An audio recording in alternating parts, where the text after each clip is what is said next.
नमस्कार सभी केंद्रीय कर्मचारी, राज्य कर्मचारी और पेंशन भोगियों के आपके अपने भरोसेमंद YouTube channel government employees times के फ्रेश वीडियो में एक बार फिर से हार्दिक स्वागत है। देश भर के 1 करोड़ से ज़्यादा केंद्रीय कर्मचारियों और पेंशनर्स के लिए आज की धमाकेदार 8 बड़ी खबरें, जिसमें बात करने वाले हैं आखिरकार केंद्रीय कर्मचारियों और पेंशनर्स का इंतज़ार हुआ ख़त्म।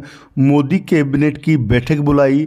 25 सितंबर को होने वाली केंद्रीय कैबिनेट में केंद्रीय कर्मचारियों और पेंशनर्स को मिलेंगे 3 बड़े तोहफे, जिनमें महंगाई भत्ता शामिल है। साथ ही केंद्रीय मंत्री डॉक्टर जितेंद्र सिंह ने पेंशन भोगियों को दिया तोहफा। पीएम मोदी का सपना हुआ साकार है। साथ ही बात करेंगे पेंशन को लेकर एक और ज़बरदस्त खबर। अब 5 साल का झंझट खत्म, अब हर साल बढ़ेगी 1.5% पेंशन। साथ ही रिटायरमेंट कर्मचारी को लेकर कोर्ट का महत्वपूर्ण फैसला। सेवानिवृत्ति के बाद कर्मचारी के खिलाफ विभागीय जांच नहीं। साथ ही बात करेंगे न्यूनतम वेतन, फिटमेंट फैक्टर और पेंशन को लेकर एक और महत्वपूर्ण खबर के बारे में।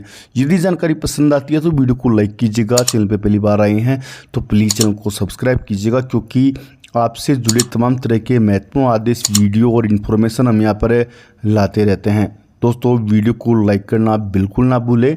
आपका एक लाइक हमें मोटिवेट करता है आपके लिए महत्वपूर्ण इन्फॉर्मेशन खोज लाने के लिए। तो पहली बड़ी खबर की बात कर लें तो 7वें वेतन आयोग के तहत आने वाले केंद्रीय कर्मचारियों के महंगाई भत्ते में वृद्धि तय हो गई है। जनवरी 24 से जून 24 के AICPI के आंकड़ों के आधार पर महंगाई भत्ता तय हो चुका है। हालांकि इसका औपचारिक ऐलान अभी नहीं हुआ है। सूत्रों के अनुसार केंद्र सरकार इस बारे में सितंबर में घोषणा कर सकती है और 25 सितंबर को होने वाली कैबिनेट में इसे मंजूरी दी जा सकती है। केंद्रीय कर्मचारियों के महंगाई भत्ते में 3% की वृद्धि की संभावना है। वर्तमान में कर्मचारियों को 50% महंगाई भत्ता मिल रहा है, जो इस बढ़ोतरी के बाद 53% हो जाएगा। AICPI इंडेक्स के अनुसार जून 2024 तक महंगाई भत्ता 53.36% तक पहुंच गया है, लेकिन सरकार दशमलव अंश को नज़रअंदाज करती है, इसलिए इसे 53% ही तय किया गया है। 7वें वेतन आयोग के अनुसार केंद्रीय कर्मचारियों की लेवल 1 की बेसिक सैलरी 18,000 रुपये से शुरू होती है और यह 56,900 रुपये के अधिकतम ब्रैकेट में होती है। आपको जानकारी के लिए बता दें कि यदि किसी कर्मचारी की बेसिक सैलरी 18,000 रुपये है और नया महंगाई भत्ता 53% के हिसाब से उसे 9,540 रुपये DA मिलेगा। वहीं मौजूदा DA 50% के हिसाब से 9,000 रुपये मिलता है। इस प्रकार देखें तो प्रति माह कर्मचारियों को 540 रुपये का फ़ायदा होगा। वहीं सालाना बात करें या 6 महीने की बात करें तो 3,240 रुपये का फ़ायदा मिलेगा। वहीं अधिकतम बेसिक सैलरी की बात करें तो अधिकतम बेसिक सैलरी 56,900 रुपये है और 53% DA के हिसाब से 30,157 रुपये DA बनता है। मौजूदा DA 50% के हिसाब से 28,450 रुपये बनता है। इस प्रकार 1,707 रुपये प्रति महीने का फ़ायदा होगा। वहीं 6 महीने की बात करें तो 10,242 रुपये का फ़ायदा मिलेगा। वहीं आपको जानकारी के लिए बता दें कि महंगाई भत्ते में वृद्धि का अंतिम निर्णय प्रधानमंत्री नरेंद्र मोदी की कैबिनेट में लिया जाएगा। वित्त मंत्रालय का व्यय विभाग महंगाई भत्ते में वृद्धि होने से होने वाले वित्तीय बोझ का आकलन कर प्रस्ताव भेजेगा, जिसे कैबिनेट में प्रस्तुत किया जाएगा।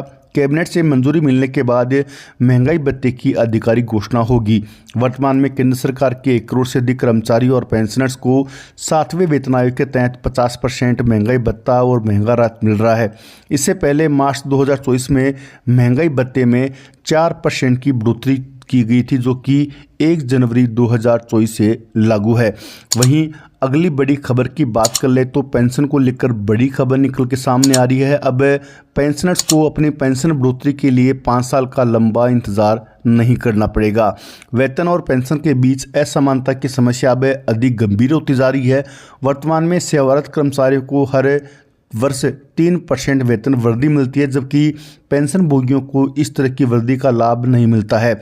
इस असमानता के कारण 1 रैंक 1 पेंशन के सिद्धांत के तहत पेंशन भोगियों के साथ भेदभाव हो रहा है। आपको जानकारी के लिए बता दें कि इस समस्या का समाधान यह है कि सेवारत कर्मचारियों को मिलने वाली 3% वार्षिक वेतन वृद्धि के आधार पर पेंशन भोगियों को भी उनकी बुनियादी पेंशन में 1.5% की वार्षिक वृद्धि प्रदान की जाए। यह वृद्धि बुनियादी वेतन के 50% के बराबर होगी जो पेंशनभोगियों को उनके सेवाकाल के दौरान प्राप्त होता था। तो इस समाधान के फायदे क्या होंगे? इस प्रस्ताव के लागू होने से पेंशनभोगियों को हर 5 साल में पेंशन संशोधन की आवश्यकता नहीं पड़ेगी। सेवारत और सेवानिवृत्त कर्मचारियों के बीच असमानता कम होगी। पेंशन बढ़ाने की प्रक्रिया सरल हो जाएगी और प्रशासनिक बोझ भी कम होगा। पेंशनभोगियों की बुनियादी पेंशन में 1.5% की वार्षिक वृद्धि का यह प्रस्ताव न केवल OROP की भावना को बनाए रखेगा बल्कि उन्हें वित्तीय सुरक्षा भी प्रदान करेगा। वहीं अगली बड़ी खबर की बात कर ले तो DOPPW की तरफ से बड़ी खबर है। केंद्रीय मंत्री डॉक्टर जितेंद्र सिंह ने पेंशनभोगियों को दिया तोहफा, PM मोदी का सपना हुआ साकार। जी हां, प्रधानमंत्री मोदी का सपना साकार हुआ है। वरिष्ठ नागरिकों के लिए पेंशन प्रक्रिया को आसान बनाया गया है। DOPPW केंद्रीय मंत्री डॉक्टर जितेंद्र सिंह ने एक नई पहल के तहत पेंशनभोगियों और वरिष्ठ नागरिकों के जीवन को सरल बनाने के लिए एक नया एकीकृत पेंशन फॉर्म जारी किया है। इस फॉर्म के माध्यम से 9 अलग अलग फॉर्मों को मिलाकर एक ही फॉर्म में समाहित कर दिया गया है। इस कदम का उद्देश्य पेंशन प्रक्रिया को सरल बनाकर वरिष्ठ नागरिकों के बहुमूल्य समय और ऊर्जा की बचत करना है, जिससे वे राष्ट्र निर्माण में अपना योगदान और प्रभावी ढंग से कर सके। अगली बड़ी खबर की बात कर ले तो केंद्रीय कर्मचारियों के न्यूनतम वेतन और फिटमेंट फैक्टर सहित मिनिमम पेंशन को लेकर जबरदस्त खबर निकल के सामने आ रही है। लंबे समय से केंद्रीय कर्मचारी अपने न्यूनतम वेतन और फिटमेंट फैक्टर में बदलाव की डिमांड कर रहे हैं। तो उस डिमांड को लेकर केंद्र सरकार की तरफ से बड़ा इशारा मिला है। दिवाली से पहले केंद्रीय कर्मचारियों को केंद्र सरकार की तरफ से 8वें पे कमीशन की सौगात मिलने की संभावना बढ़ गई है। आपको जानकारी के लिए बता दें कि केंद्र सरकार के द्वारा 8वां पे कमीशन 1 जनवरी 2026 से लागू किया जाना है, लेकिन उससे पहले 8वें पे कमीशन की कमेटी का गठन होना है। तो उस कमेटी का ऐलान मोदी सरकार दिवाली से पहले करने वाली है और उसके बाद में केंद्रीय कर्मचारियों की लंबे समय से चली आ रही मांग न्यूनतम वेतन और फिटमेंट फैक्टर सहित न्यूनतम पेंशन की मांग पूरी होने की संभावना है। केंद्रीय कर्मचारियों की लंबे समय से मांग है कि उनका न्यूनतम वेतन है जो कि बढ़ाकर 34,560 रुपये किया जाए, साथ में पेंशन भी 9,000 रुपये से बढ़ाकर 17,300 रुपये किया जाए। तो इस पर मोदी सरकार की मोहर दीपावली से पहले लग सकती है। लंबे समय से केंद्रीय कर्मचारी की ये मांग चली आ रही थी और सूत्रों से मिली जानकारी के मुताबिक दीपावली से पहले केंद्रीय कर्मचारियों और पेंशनर्स के सैलरी और पेंशन में संशोधन हेतु सरकार 8वें पे कमीशन का गठन कर सकती है, जो कि 1 जनवरी 2026 से लागू होगा। लागू होने के बाद में कर्मचारियों की सैलरी और पेंशन में उल्लेखनीय वृद्धि होगी।